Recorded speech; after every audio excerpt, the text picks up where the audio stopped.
Association, Omar Khorshid, is holding a press conference. Critical thing to do is to eradicate the virus from the community.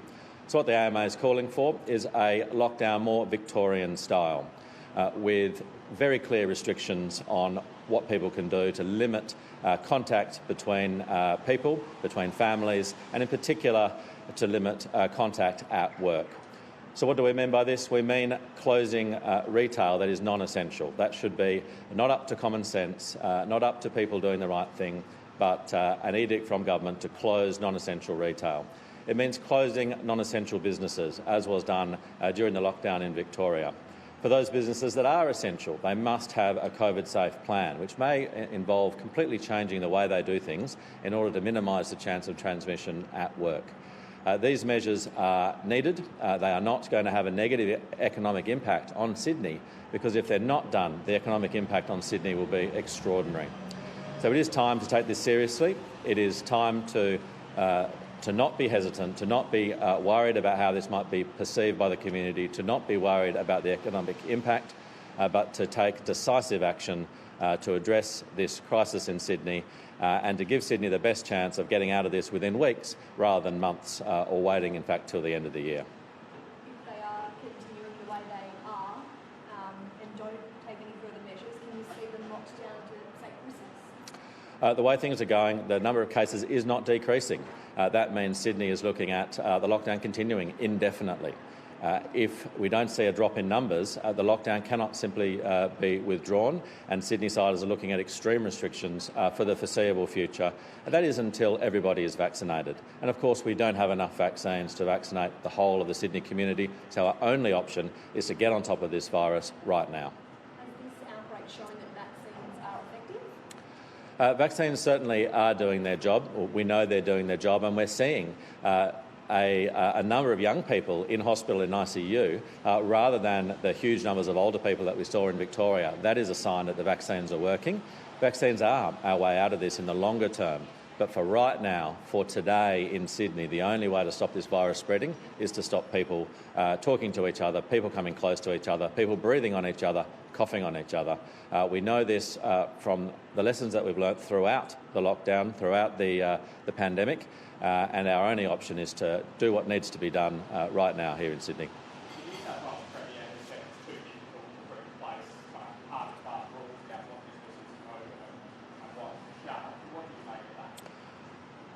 We know from the experience of Victoria and in Western Australia that governments can define what are essential businesses and they can put out that list. And yes, there will be some grey areas. Yes, there will be unintended consequences. Yes, there will be impacts on people and their livelihoods. But we at least now have a situation where the federal government has come to the party with money, the state government has come to the party, so businesses and workers are somewhat protected. And the best way to keep them protected and to get them back to work is to eradicate the virus from the community. There have been reports that stores, quite upmarket stores that aren't quite essential are remaining open. Is that, I suppose, particularly egregious because of the financial positions in some of those brands? It is absolutely ridiculous that we still have upmarket stores being open. In fact, any stores where they're not selling essential goods. The message has to be crystal clear to the New South Wales community and in particular to the Sydney communities and of course Western Sydney, that you've got to stay home. Simple as that, stay home. That doesn't mean going to the shops, even if you're not browsing, even if you want to go and just get that $10,000 handbag. It's not urgent. You can do it online. It's not something that has to be done now. Those shops must be closed immediately. Workers are saying they feel pressure to go to work in some of those workplaces. What would you say to that? Well, we need to be talking to the business owners, to those franchise owners and the big businesses that are running these retail shops and saying, do the right thing. Well, in fact, not even that. We need to be saying, you must shut. Simple as that. It's not up to the workers. It's not up to individual businesses. It's the government saying, this is critical for the health of the Sydney community and you need to shut now unless you're providing essential services. Does it show that there needs to be some kind of federal definition of what's essential work and what's not, or should it be left to the states? I think the states are actually perfectly capable of doing this. We've seen it done in other states. And New South Wales has taken this different approach of trying to trust the people of Sydney to do the right thing, and I understand that. But here we are with a week down the track from this current lockdown, and it's not working. So something needs to be done differently. We can't just keep doing the same thing and expect a different outcome. WA's closed its border to Victoria. Given the situation there, is that an adequate measure? WA has to do what needs to be done to protect Western Australia. We've seen with a catastrophe now unfolding in Victoria what happens if COVID is allowed to cross the border. Just one breach has resulted in Melbourne now going into lockdown, in fact all of Victoria going into lockdown. So yes, Western Australia needs to be shut to Victoria for the moment until we see whether we're going to have a similar problem in Victoria. Do you support the Victorian decision to lock down the entire state initially? The worrying thing about Victoria, of course, is that these removalists moved through a number of different places in rural New South Wales, through Victoria and into South Australia. So it's the right thing to do to shut down all of Victoria very briefly. Hopefully we won't see any new chains of transmission outside of Melbourne, but of course the critical thing is to get on top of the many exposure sites that have been identified already in Melbourne, including sites as large as the MCG. It's a huge task, and we've got to give the contact tracers time to get ahead of the virus. We've seen in Sydney just how hard it is to get ahead of Delta, and we have to give them every possible chance. So the lockdown is the right call in Victoria. Is it irresponsible for things like the AFL to be continuing after playing at an exposure site like the MCG? It's really important that every single member of our society does the right thing to protect us all against COVID. That applies to sporting teams, it applies to politicians, to business people, it applies to all of us equally. In WA, the government's ramping up the expanded breakfast register north of Kimberley. Do you support the requirement for photo ID to be presented to purchase alcohol like that? The AMA is supportive of limiting the harms caused by alcohol in our community, not just to the person consuming the alcohol, but of course to their friends, family and other community members through domestic violence, through drink driving and so on. So yes, unfortunately that means limiting the freedoms of some people where they've been deemed to have a significant problem with alcohol, and these are the kind of tough measures that just have to be taken when we live as a community, when we're trying to protect each other. Like an AFL hub here in WA, would you expect the teams to do 14 days isolation before they play? Any teams coming to Perth from New South Wales, Queensland or Victoria, where we have significant COVID outbreaks going on, need to be put through any necessary measure to ensure there is zero chance of them bringing COVID into Western Australia.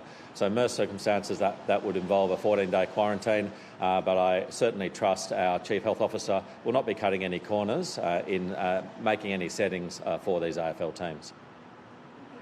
Are our intensive care units, hospitals over here ready?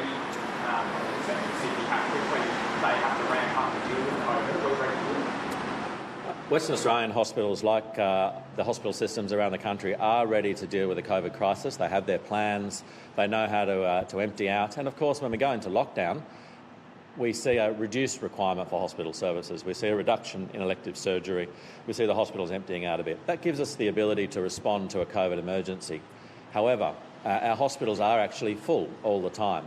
And what we can't do at the moment is be confident that our hospitals are ready to look after the health of Australians into next year, when we might be living with COVID, when we might be getting the flu back into our community. Our hospitals, being full all the time with ambulances ramped outside, just don't have any extra capacity, and it's critical that both our levels of government, that our federal government and our state government, do what needs to be done to expand the capacity of our public hospitals and to reduce the demand, so that if you get sick here in Perth or anywhere around the country, that when you turn up to hospital you know you're going to get the best possible care. COVID and Delta strain in ICU, what's your message to young people who might still feel they're invincible to the effects of the virus? We're seeing in Sydney the consequences of this devastating virus on young people, and it's clear now. Delta has shown us that this virus can affect any and all of us. It can affect children and it severely affects those elderly people in the community. The message for all Australians is exactly the same. The only way to protect ourselves from the virus is to be vaccinated. And I know for young people that means waiting a little longer for their vaccine, but but it is coming, and as soon as you've got the chance to get vaccinated, my very strong call to all Australians is to go and do that. It is the best thing you can do for your health, not to mention to protect those in the community around you. And that was the president of the Australian Medical Association, Omar Khorshid, speaking in Perth. He is saying that if there is going to be any chance of Sydney coming out of this lockdown, it needs to further tighten those restrictions, close some of those businesses that are not essential, even going so far as to say it was ridiculous to see some of those high-end retailers still open, but not going as far as to say that there needs to be one standard definition of what is an essential service across the country, instead saying that the states and territories were more than capable of being able to sort that measure out themselves. We will also flag at this point that we are expecting to hear from the Prime Minister within the hour. Speaking from Kirribilli, he's just wrapped up, or is wrapping up, that meeting of National Cabinet with the state premiers and territory chief ministers. We'll bring you that live as soon as it happens. Let's take you back to that top story. And after 2 days of falling case numbers, COVID infections in New South Wales are rising again. And the Premier, Gladys Berejiklian, is warning tomorrow we'll likely see another increase. The state recorded 97 new locally acquired cases, and the number not isolating while infectious is up today. At least 29 people were in the community for their entire infectious period. 17 were isolated for part of it, and the status of a further 5 cases is still being investigated. That means up to 51 people were infectious in the community at some stage. The state has set a new testing record with more than 77,000 people swabbed in the 24 hours to 8 o'clock last night. Of the cases reported today, 67 are from southwestern Sydney. That's still the area of greatest concern to health authorities. 14 are from southeastern Sydney, 9 from western Sydney, 5 from the city, 1 in northern Sydney and 1 further afield in the Blue Mountains region. For more on the Sydney situation, I spoke to our reporter Cayman Gock. Essentially, it's not looking good. Yes, while the testing numbers are high, so too are those numbers of people infectious in the community. In fact, about half of the 97 cases today were out and about with the virus in the community. And that is of the greatest concern, because we need to see that number plummet if we want to get out of this lockdown. Now, we also learnt about 3/4 of the cases today are in southwest Sydney. That is still the main cluster. And while the majority of those were household or close contacts, the concern is because so many people have been out and about in the community, it could be anywhere. So too, to the point that the Chief Health Officer said today that she wants everyone to go about their days as if that they could come into contact with coronavirus at any time, anywhere. Take a listen. We can't be complacent just because the cases are predominantly in southwestern Sydney. We're seeing them pop up in other local health districts and other local areas, and there is a lag in the data. So you absolutely have to be vigilant no matter where you are across New South Wales in general and Greater Sydney in specifically. New South Wales Chief Health Officer Kerry Chant there. Cayman, the Premier's been under a lot of pressure to go even further with restrictions. What did she have to say today? Yeah, well, the Premier, Gladys Berejiklian, again stressed today that she won't hesitate to enforce tougher restrictions if she needs to, but only if they will have the desired effect. However, there is the argument that we're not seeing the desired effect right now, especially with the number of people infectious in the community so high. Interestingly, though, the Chief Health Officer said that we haven't seen outbreaks occur in retail sector or shopping precincts, but the number of cases is a concern, and that there is a growing number of unlinked cases across Greater Sydney. Here's what the Premier had to say. We will take whatever decision is required to have this lockdown go for as short a period of time as possible. That's the New South Wales Premier, Gladys Berejiklian. And Cayman police are cracking down over the next 72 hours. What's the plan? Well, there'll be a heavy police presence across the roads over the weekend, as the Deputy Commissioner, Gary Warboy, stressed that they want to catch out anyone who's trying to sneak out of Greater Sydney to have a holiday when they should be isolating at home. Now, over the last 24 hours, we saw 164 infringement notices given, and that includes a man in Manly who decided to host a pop-up party on the street from his van, as well as Dominica Barilaro. That is the Deputy Premier, John Barilaro's daughter. She was fined $1,000 for allegedly leaving Queanbeyan to go to Sydney and then return home, breaching that public health order. Cayman Gok reporting there. Now, Victoria has recorded 6 new cases of COVID-19 as the state enters its 5th lockdown. For the latest, I spoke to reporter Jessica Longbottom from Melbourne. The Premier really was calling on all Victorians to hang in there. The good news about these 6 new cases is that they are all connected to current exposure sites. They're connected to cases that authorities know about, so that is always heartening for them. There weren't any red herrings that really set off those alarm bells. Of the new cases today, there was one more case of transmission at the MCG, so that brings it to 4 cases of stranger-to-stranger transmission in the members section of the MCG. Now, authorities think this may have occurred while the index case got up to either go to the bathroom or to the bar. So they're asking anybody who went to the members bar at certain times to come forward and get tested. And they've also expanded it to anyone who is at the members full stop to come forward and get tested as well. That's increasing, I guess, the exposure sites from yesterday. Now, the index case of the MCG, we know he was incredibly infectious. There's no suggestion he did anything wrong. He was asymptomatic, but before the football, he went to the Young and Jackson's pub in the CBD, and we also have seen today 2 new cases emerge there, and these were strangers to the man as well. So Young and Jackson's also emerging as a bit of a hotspot. Anybody who went there is being asked to come forward. And the Premier, Daniel Andrews, today telling people really to hang in there and hopefully this will be a short lockdown. We're all working as hard as we possibly can to make this as short a lockdown as possible, 5 days. That's certainly better than 5 weeks or 5 months. But as I said last night, Jerome and me and all those contact tracers and everybody else in the team, we can't do it on our own. We need and we're asking for every single Victorian to play their part in that. And as we have done before, I'm very confident that Victorians will rise to that challenge. The Victorian Premier Daniel Andrews there. Now, Jess, you've taken us through the exposure sites, but what are the main areas or things that authorities are particularly concerned about in Victoria at the moment?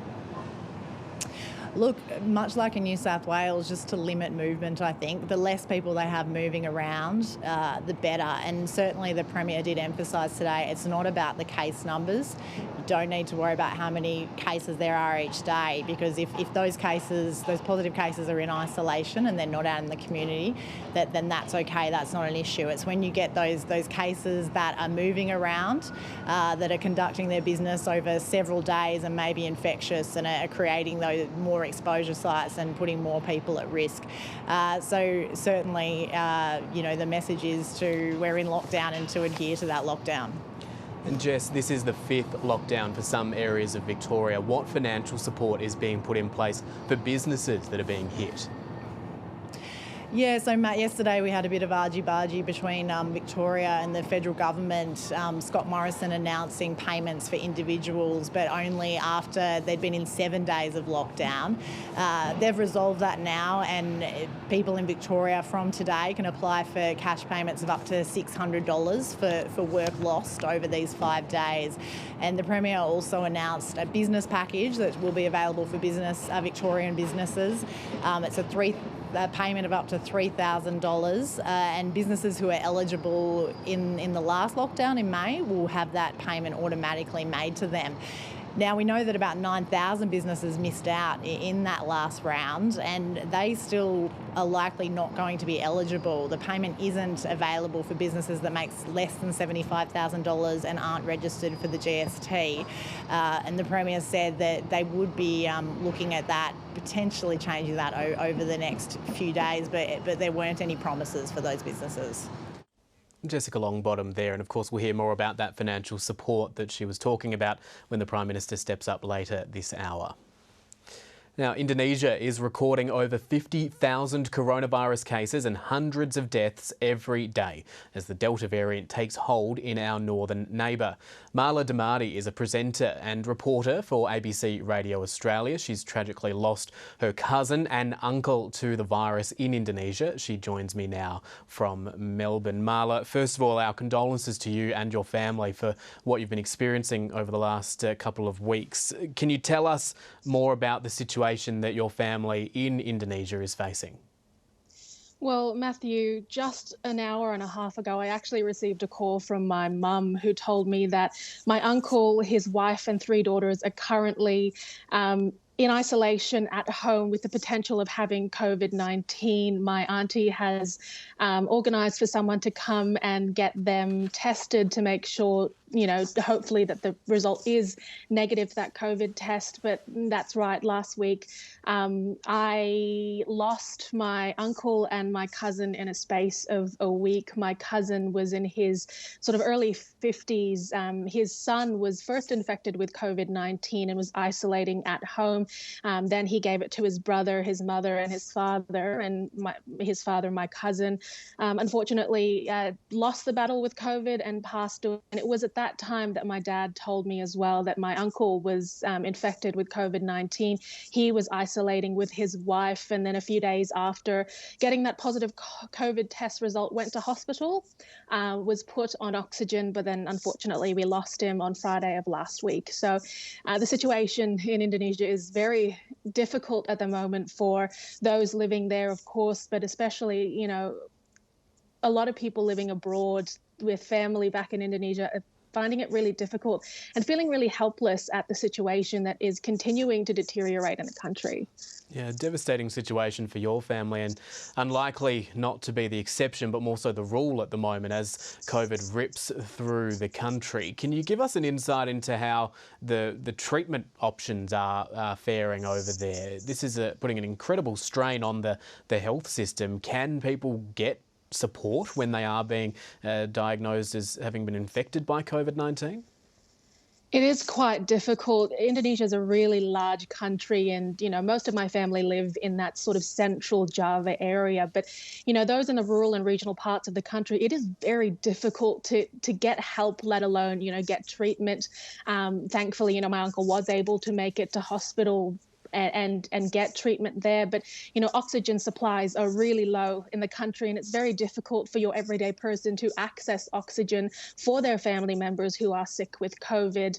My cousin, who was isolating at home, he was able to get oxygen only because his neighbors put money together to make sure that they could purchase some oxygen for him so that, he would be able to breathe, and other family members sending in medicine and those kind of necessary items. But actual treatment, it's really difficult. The hospitals and health services in the country are incredibly strained. Some 434 doctors have passed away or have died from COVID, and that's according to some of the research coming out of Jakarta as well. So, a lot of young trainee doctors, young trainee nurses are actually getting put on the front lines because their older colleagues are dying at an incredibly fast rate. And like you said in the beginning, yesterday's numbers was nearly 57,000 cases, positive cases of COVID-19. And, we're looking at deaths of 2,000. And that's coupled with also low testing rates. So, the numbers that we're seeing are potentially not even the true reflection of the number of positive cases in Indonesia at the moment. We've heard so much about vaccine hesitancy in Australia, a country that has done extraordinarily well in that first response to COVID, keeping COVID cases down. What are you hearing about the experience in Indonesia? Are people willing to roll up their sleeves and get the shot when it's available?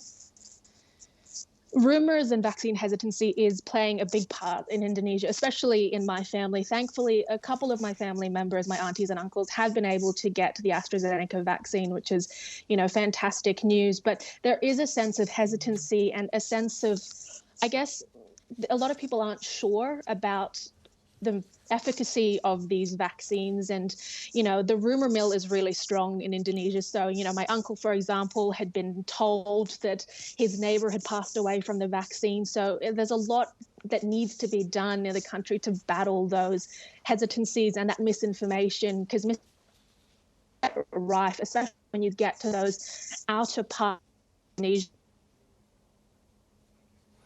Marla Damati, unfortunately we have lost our connection with you there, but again, our condolences to you and your family, and thank you for your time today. I just want to bring you some breaking news now that's come through from the sports desk. And Liz Cambage, the Australian basketballer, has withdrawn from the Tokyo Olympic Games. In a statement, Cambage said she'd been having panic attacks about the prospect of heading into an Olympic bubble. There had been some discussion earlier today about a situation, reports of a heated scuffle and a tense verbal exchange after a scrimmage against Nigeria. Basketball Australia, the board of Basketball Australia, was meeting to discuss if there was any action that was required. So that news just coming through that Liz Cambage has withdrawn from the Tokyo Olympics, so the Opals will be without one of their star players heading into Tokyo. Let's return to coronavirus stories now, and Queensland has recorded one new locally acquired COVID-19 case, but health authorities believe it poses no risk to the community. The state has declared Victoria a hotspot, and anyone returning to Queensland from the state from tomorrow morning will need to quarantine for 14 days. I'm pleased to report that we only have one new locally acquired case, but you can remember the family we spoke about yesterday, the father and the son. Well, this is the mother of the 12-year-old boy that we reported yesterday. Now, it was detected in home quarantine, so there is zero risk to the community. So this is fantastic news. This is exactly the type of news we wanted to hear today. And of course, this was the family that came out of hotel quarantine in Sydney and flew to Queensland. And it has been confirmed that it is that Delta strain, that Sydney strain, that is circulating in Sydney at the moment. So I just think we need to make sure that we are keeping a close eye on this, because what we are seeing is this Delta Sydney strain spreading to Victoria and coming up to Queensland as well. So we will be monitoring everything very closely. But in terms of the situation in Queensland, we are very happy with these results today. Very, very happy, very encouraging. So we have 48 active cases. We've had 13,296 tests in the past 24 hours and 14,270 vaccines by Queensland Health. So in terms of Victoria, of course, Victoria has entered that lockdown period. And once again, can Queenslanders wish Victorians all the very best as they go through that 5-day lockdown. Now, because of that lockdown and the increase in the cases and restrictions there, we will be declaring, so Queensland will be declaring Victoria a hotspot from 1 a.m. tomorrow. So that's 1 a.m. Saturday.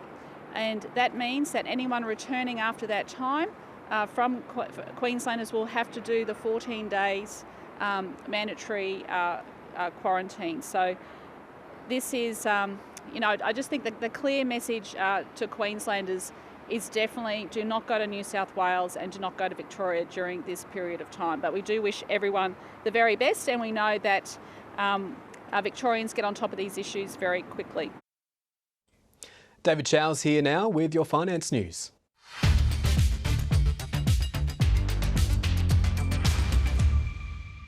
Despite New South Wales being in lockdown and another 97 COVID cases today, there's still some confusion about the kind of essential shopping you can leave your home for. The vast majority of retail shops aren't open, they're closed. But there are those shops that are still open which all of us rely on: pharmacists, supermarkets. Seems Gucci, Louis Vuitton and gift stores to buy Pokemon dolls. 3 weeks into the lockdown, there are still many retailers open for business. The New South Wales government has still not defined what is essential. Instead, they've left it up to business owners and consumers to apply common sense. But the Victorian government took a different approach. Victoria released a detailed list clarifying what is an essential provider. And it includes supermarkets, grocery stores, cafes and restaurants, banks, courts, pharmacies and healthcare providers, as well as petrol stations, mechanics, childcare centres and schools. There are more businesses on this list, but you get the idea. The head of the Australian Retailers Association, Paul Zara, says the messaging from the New South Wales government has been confusing. Some workers claim they don't have much job security, so they continue to show up to work because they've got bills to pay. The corporate regulator has abandoned its criminal investigation into AMP in relation to its infamous fee-for-no-service scandal. This was after the Commonwealth Director of Public Prosecutions told ASIC no charges should be laid against AMP. During the Banking Royal Commission in 2018, AMP was exposed for routinely charging fees to customers who didn't have a financial advisor and therefore didn't actually receive a service. And we welcome our viewers in South Australia and the Northern Territory who are joining us here on the ABC News channel. This is ABC News, our top stories this hour. New South Wales has recorded another 97 new COVID cases, with the Medical Association calling for tougher restrictions to combat the outbreak. 6 new cases in lockdown Victoria, with dozens of venues added to the state's list of exposure sites. Dozens dead in Germany and Belgium as record rainfall causes devastating floods. And Australian basketballer Liz Cambage has withdrawn from the Tokyo Olympics. The withdrawal follows tennis star Alex de Minaur ruled out of the Games after testing positive for COVID-19. We are standing by to take you live to the Prime Minister, who is going to be speaking at his residence in Sydney at Kirribilli after a National Cabinet meeting. But for now, we'll take a closer look at the latest COVID figures in Sydney. I spoke to ABC analyst Casey Briggs. Obviously not good news to see another 97 cases in New South Wales, particularly in Sydney, largely in the Fairfield area. And a lot of these cases, actually up to about 51 of them, have been spending some time in the community, or they weren't isolated for their entire infectious period. So that's a very big number, a number that we don't want to see. Let me just come back to the headline figure, because there's a few things. One particular question I'd like to know the answer to kind of just assess exactly what the dynamics of these cases are today. But before I get to that, let me just show you a couple of things about how this has been breaking down by region. This is the regions we've been tracking for the best part of a week now. The Western Sydney hotspots of Fairfield, Liverpool, Canterbury, Bankstown, that's this pink line, compared to Eastern Sydney and the rest of metropolitan Sydney. The pink line has sort of levelled out again at about 58 cases a day on the 3-day average. I've not gone a 7-day average there, just to allow us to see the trend a bit quicker. And it's up a bit today. So we've seen, again, most of the cases that we're seeing are in this Fairfield area.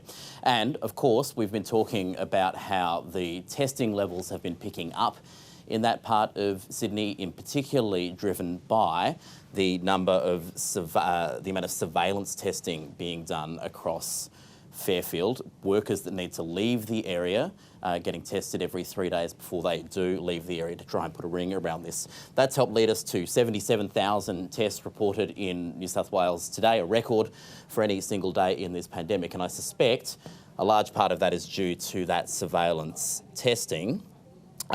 Because when we look at the regional breakdown, we're starting to see a really big lift now, particularly in Fairfield, but in the Western Sydney hotspots that we've been talking about. We're really seeing that surge, and hopefully that surge does continue. So what that leads me to wonder is exactly how many cases has this surveillance testing actually picked up, and is it significant? And is that driving some of the cases that we're seeing now? And one way for us to kind of measure that would be to know how many of the cases being found out of the 97 today without symptoms, are symptomless, or asymptomatic, and how many, and is that a different trend today than what we've seen in previous days? Because if there was, that would maybe suggest there's a lot of cases in the community being picked up by surveillance testing. Mixed news really from that. One, if there are cases in the community, we want to know about them as quickly as possible. We want to see them mopped up very quickly. So if that's the case, you want to see lots of numbers now rather than let them drag out. Of course, the mixed news there is if there's a lot of undetected transmission in the community that's being picked up by surveillance testing, well, that's obviously not a good thing either. But that would really kind of explain a lot about the dynamics if we could get a clear answer on how many of today's cases were asymptomatic. And Casey, how are the vaccination figures playing out across the country? They are, well, we've actually had a record number of doses delivered today. I think it was 170-something thousand doses have gone into arms today. About half first doses and half second doses has been the trend. So, it doesn't show up by a whole lot. That's up 0.1% on yesterday, but at least it is a big number compared to what we have been seeing, 175,000 or so doses. So let's hope those numbers continue to tick up as slowly as they are. ABC analyst Casey Briggs there, and you can see on your screen, the bottom corner of your screen, live pictures from Kirribilli, where the Prime Minister will hold a press conference shortly. Now, one of the most challenging aspects of COVID-19 is its long-term impact on the body. Researchers in London estimate up to 2% of inpatients have been left with permanent scarring on their lungs. A clinical trial is underway for a treatment they hope could undo the damage. So normal breathing. Mike Salmon's lungs can only do 60% of what they used to. Blow. Don't stop, don't stop, don't stop, don't stop. Keep going, keep. He got COVID last year and spent 5 weeks on a ventilator. And relax. Now, though, he's taking part in a clinical trial to try to undo the damage. This picture is Mike's lungs before COVID. The black sections are healthy tissue. This is now. You can see the black is speckled with grey, scars that stop his lungs delivering oxygen to his body properly. I had 2 patients and you're one of my 2 patients. This trial has reunited Mike with someone he had a big impact on. Lily Benton is normally a research nurse, but she worked in intensive care during the pandemic and cared for Mike at his sickest. So the first time I saw you, Mike, was right in the peak of the first wave. It was so busy. We had so many patients and you were really unwell. I don't remember it at all, actually, at the time. I was just sleeping. Mike became something of a symbol of hope for Lily because he was one of the first patients she saw who started to get better. And it was like a completely seminal moment for me in the first wave because it just gave me that extra strength really to carry on. Yeah, it really helped me. Thank you. Yeah, I don't know what to say really. There must have been scores of people that looked after me, but I was asleep. So to actually see someone that actually did look after me is brilliant. The treatment in this trial starts with Mike himself, or at least his cells. Researchers have developed an advanced therapy they hope will essentially eat up the scars in his lungs, leaving healthy tissue behind. The blood is taken from the patients. And it begins with a bag of the patient's own blood. The manufacturing unit is just around the corner. Down the corridor from the ward, a carefully controlled laboratory. So this is where the magic happens then? This is absolutely where it happens. So they're washing out the red cells from the patient's blood donation. That's done to isolate the white blood cells. We mostly think of them as ways to fight infection, but next they're primed to heal damaged tissue. They're made into a treatment that's transfused back into the patients. Our initial data are very exciting because we've shown that their cells are safe. We have the ability now to possibly use their own cells to treat their lung scarring, and time will tell whether or not these cells are really effective. The cells go through several stages before they go back to the patients. This is one of the final steps, quality control. All this work doesn't come cheap though. During clinical trials, it costs about £30,000 for each patient. The hope is that the benefits will build up over time and become permanent, which in the long run would cost the NHS less. If this is the best I get to be, it's not bad, really, considering where I was when I was in the ICU. If it helps me get better, that's brilliant. The ultimate aim would be to turn this kind of damage back to something closer to this. The trial has only involved 5 patients so far, but researchers are hoping for more funding to move to a bigger study soon. As I mentioned, we are waiting on the Prime Minister, Scott Morrison, to hold a press conference in Sydney at his residence in Kirribilli. That's the picture that you can see at the bottom of your screen. While we wait, let's bring in Patricia Karvelis, who is coming up after the Prime Minister speaks with Afternoon Briefing. PK, Sydney's in lockdown. Where you are in Melbourne, you're now in lockdown for the 5th time here in Canberra. We're just watching what's going on in either side. Actually, we are going to take you now live to Kirribilli. Here's the Prime Minister, Scott Morrison. Rather windy afternoon here in Sydney. The National Cabinet met this afternoon from 2 to 3. It was an important opportunity to come together as we are meeting every week, particularly during the course of these current events, both here in New South Wales and of course more recently in Victoria. But also today, I note that we have had a record day of vaccinations. Some 175,000 vaccine doses were administered yesterday. That is a new record, and it means in the space of just 3 days, 500,000 doses of the vaccine have been administered across the country. That means that already this month there have been just shy of 2 million vaccines. Just shy of 2 million vaccines already in the month of July. And each month each month we are seeing the rate of vaccinations increase as we move towards our goal of ensuring that by the end of the year that we can have everyone who's seeking to have a vaccination is able to do that. It was important today to get an update on the 4-step plan that I announced around a month ago, working together with the states and territories. We are on track to get the advice back from the secretaries and directors general of all the premiers and prime minister's department across the country. That pulls in the Doherty Institute advice that will inform each of those steps of the plan, the vaccination rates that sit against each of those steps of those plans, and being able to get an understanding of how we're tracking against those. So I want to assure people that the path out of this and the 4-step plan that National Cabinet agreed some weeks ago is very much on our agenda, despite the challenges we're currently facing in New South Wales and Victoria, and the work continues to chart that way out and the vaccination rates we will need to achieve over the course of the rest of this year and the next year. In addition, it was an opportunity to review the status of the situation in New South Wales in Victoria. Those numbers and those issues I think are well known from both Premier's press conferences earlier today, so I won't repeat those. But I do note that both Premiers have made it clear, and this is the focus of National Cabinet, that the cases, the target here is to reduce as far as possible to zero the cases that are infectious in the community.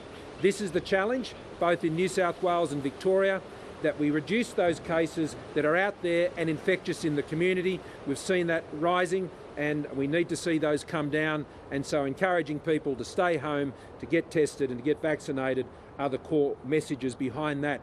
It was also very pleasing to hear from the New South Wales Premier today the extraordinary improvement that we've seen in compliance in South West Sydney. And I want to thank all of those out in South West Sydney. Can I particularly thank the multicultural community leaders in South Western Sydney. You've done a sterling job working with your communities, religious and faith leaders and so many others. The compliance in South Western Sydney has really turned around. So thank you to all those in South Western Sydney, and let's keep doing it to ensure that the lockdown can be only as long as it has to be, and hopefully as short as possible. And to all of those in Victoria, of course, going into the lockdown now, and I'll come back to this in just a moment, those economic supports are being provided, as the Treasurer said earlier today, and we released by statement late last night. On vaccines, it was a good opportunity for the Premiers and Chief Ministers to talk about what's working. The initiatives, whether it's down in Tasmania, with being at shopping centres, which enabling people to ask questions and make bookings. In particular, we noted that those states that have been taking on additional AstraZeneca vaccines and putting them in to their state-based clinics are achieving higher rates of vaccination. And so the decisions to put more AstraZeneca into those clinics is proving very effective in lifting those vaccination rates, and we've especially seen that outcome in Victoria. And so we would encourage states and territories to continue to do that. I'd also note the progress that has been made on aged care workers, and appreciate the cooperation from the states and territories, and also working with aged care providers on that program, and General Fruin gave an update on those issues. We will be seeking over the weeks ahead to bring more pharmacists into the metropolitan program in a limited way at first. Currently, pharmacists are working with us to supplement GPs in rural and regional areas where there aren't sufficient numbers of GPs to support getting those vaccinations to those communities. Already, pharmacists are being used in places like southwestern Sydney, where there is that demand for greater points of presence. We will see pharmacists play an increasing role in the months ahead as the supply increases. There is no point having more points of presence with the static amounts of supply.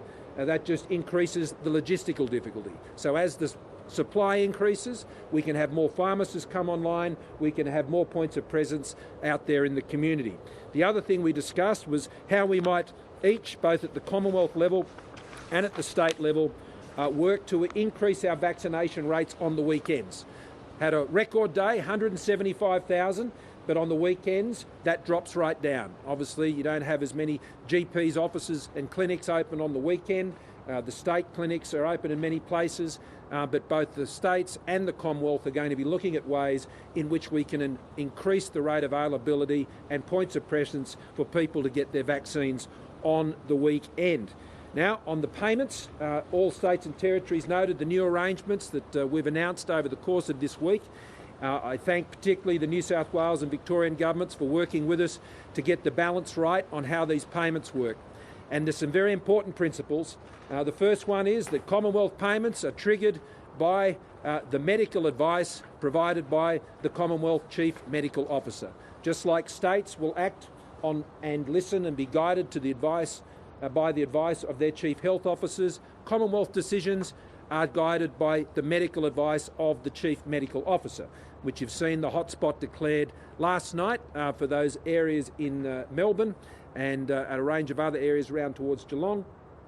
Equally, you've seen the Commonwealth Chief Medical Officer declare hotspots across Greater Sydney.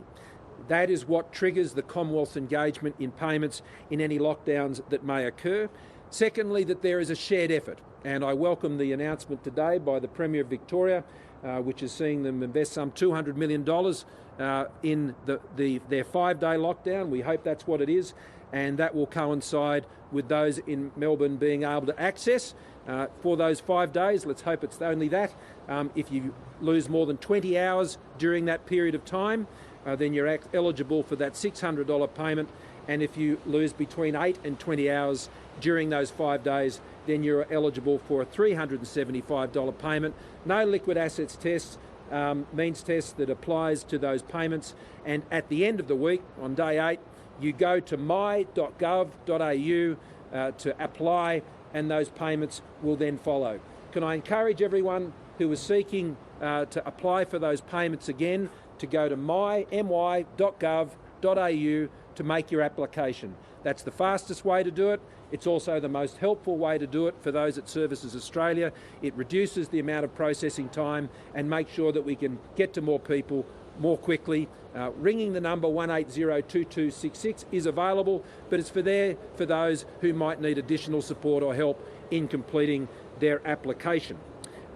Finally, I note that in the same way that we were able to put a package together to support the mental health of people affected by the lockdown here across New South Wales, with those additional supports to the many excellent organisations that I've already referred to. The Health Minister, Greg Hunt, has also been finalising an arrangement with the Victorian Government, obviously on a different scale given what's occurring there to what's occurring here in New South Wales, to provide additional mental health support there.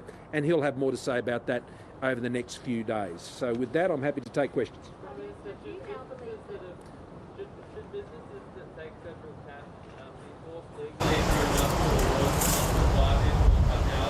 Not to what, sorry? Not to fire people or cut hours or shifts? Well, the arrangement that the New South Wales Government has is that they declare what their head count is, and they need to keep that head count. But there is no, I believe, there are businesses in this state in particular who, it wasn't that long ago, it was only a few weeks ago, who needed more staff, and they know how important it is to keep their staff and to be there on the other side of this lockdown to ensure that they are able to fully take advantage of the increase in spending that will always occur after these lockdowns. So businesses, employers know they need their staff, and they need good staff, and it's in their interest to do just that. But should that be legislated? That's not part of the arrangement, no. Prime Minister Anthony Albanese says that we shouldn't open to the world until we have the capacity to manufacture mRNA vaccines here. Yeah. That could be 2 years. Surely Australia can be open before that. Of course. I mean, Anthony Albanese's plan to open Australia up in 2023, I don't think is something that Australians would welcome. It's either an absurd plan or he doesn't understand how long it takes to implement that element of what he's talking about. And so, look, I'll leave his ideas to him. We'll get on with the program that we're running, and I'll leave him to his plans. Do you now believe that short, sharp and early lockdowns are the better solution than what was previously called the health standard? I believe that states need to take the best possible health advice and do what's right for the interests of of their citizens and the broader Australian population. And I believe all states and territories are always trying to do that. Well, I think the Premier has already indicated what she's preparing to do there. In terms of the origin of this virus, we go back, you would have heard overnight the Director and General of the World Health Organisation said he was premature to rule out a leak from a Wuhan lab. Yeah. What's the reaction to that, and do you think there has been a thorough enough investigation? Well, Australia has always just simply wanted to know for the sake of world health. There's no politics in this. What happened? How can we prevent it from happening again? That is just an honest Australian question, asked in good faith and seeking the good faith of working with everyone we have to get to those answers. Now, we don't know about the lab or whether that was the initiation of this or not. It may well have been, it may not have been. I don't have a view either way. I'm not in a position to make that judgment. But what Australia has always sought to have achieved is that we get to a point where we do understand these things, so we can do better to protect the world against a pandemic that has destroyed the lives of millions and destroyed the livelihoods of even more and has devastated the world. This has just been such an awful pandemic, and it continues to rage. We learn of over 40,000 cases a day still in the United Kingdom, 47,000 cases a day. Up in Indonesia and Fiji, where we've got a medical team right now and we've been providing additional doses right now to support them. Terrible, terrible pandemic. The world needs answers to this, and the world deserves answers to this. And those who have lost their lives and lost their livelihoods, they deserve answers, and Australia will continue to ask the questions to get those answers. Going into the weekend, you've got... Sorry, I couldn't hear you. If the Commonwealth had provided more income support in the first week of business lockdown, do you think that would have helped stop the spread? No, it had no bearing on the New South Wales government's decision whatsoever. Was there any discussion today in National Cabinet about extending disaster payments to people on JobSeeker who work part-time but have lost hours? Where people are already receiving social security support, then they're not entitled to those payments. If they fall in a bit of a gap where they're getting some... Well, if they're earning less income, then they're actually able to adjust how their payments work as well on social security. Because there's also rental assistance and a range of other payments in addition to what people get on a job seeker payment. And I note that in the last budget, we increased the job seeker payment above indexation for the first time in more than 30 years at a cost of $8 billion over the forward estimates. It's the single largest increase in the job seeker payment that we have seen in 30 years. So the Commonwealth has more than lent in to ensuring that people get the support they need. Going into the weekend, you've got Australia's two biggest cities in lockdown, you've got parents struggling with homeschooling children, you've got people whose businesses are folding, you've got queues for vaccines and people who want a vaccine not being able to get them for weeks or months. What do you say to people who say, this is a tough time? This is a tough time for Australia. We're in the middle of a global pandemic, and over the course of the last 18 months, Australians have saved more than 30,000 lives. 1 million people are back in work as a result of the sacrifices and the efforts of so many Australians. We're a tough generation of Australians, just like the generations before us.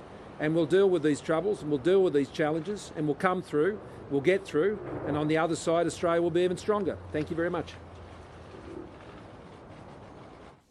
Short and sharp press conference from the Prime Minister today, wrapping up the National Cabinet meeting with state and territory leaders. As you heard there, the Prime Minister said that there were updates about the lockdown situation in Greater Sydney and also south of the Murray in Victoria, prompted by the small number of or growing number of cases being picked up in Melbourne there. The Prime Minister said that there were discussions about getting more vaccinations into the community through pharmacists. Currently, they are being used sparingly, and more so in regional areas and parts of southwestern Sydney where they are dealing with these high case numbers. But the Prime Minister noting that there's no real point bringing in pharmacists until that supply of Pfizer doses in particular starts to improve. Also talking about ways that the states and territories can boost vaccinations on weekends where there currently is a bit of a drop-off in the number of shots that are administered. But the big thing here for the Prime Minister to address is this issue of payments to the states and territories, what the Commonwealth is doing there. We know that there was this agreement earlier in the week about the financial assistance for individuals that the Commonwealth is stumping up on. If someone was working more than 20 hours a week and is now not working because they are in a lockdown, they would be getting this $600 payment, and those working less than or fewer than 20 hours a week will get that $375 a week payment there. And very much so a point that he wanted to raise, that this is a shared effort, not just a situation for the Commonwealth to provide that financial support. And very importantly, saying that Commonwealth payments are only triggered by the medical advice from the Commonwealth Chief Medical Officer. This is a way that the federal government is trying to ensure that it is not going to be something on the hook for decisions made by the states and territories, that it is a Commonwealth hotspot declaration that is made by the Chief Medical Officer, Paul Kelly, who is based here in Canberra. So we'll just get a quick check of some other news of the day before we hand over to Patricia Carvelis. Devastating flooding in Western Europe has killed dozens of people as torrents of water swept through cities and villages. About 60 people have died in 2 German states, and damaged communication lines have hampered efforts to find 1,300 others still missing. Local officials have blamed the region's extreme weather on climate change. Here's our Europe correspondent, Samantha Hawley. Not in living memory has Germany seen anything like this. Nature in all its force, leaving devastation in its path. As the rivers broke, roads were destroyed, cars upended, and houses simply washed away. Residents retreating to the safety of rooftops. This is just one village, but other villages further up and further down don't look any better. It's madness.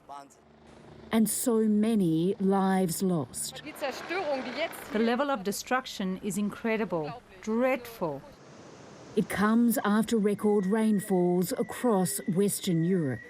In neighbouring Belgium, lives were lost too, with the Netherlands and France also left battered.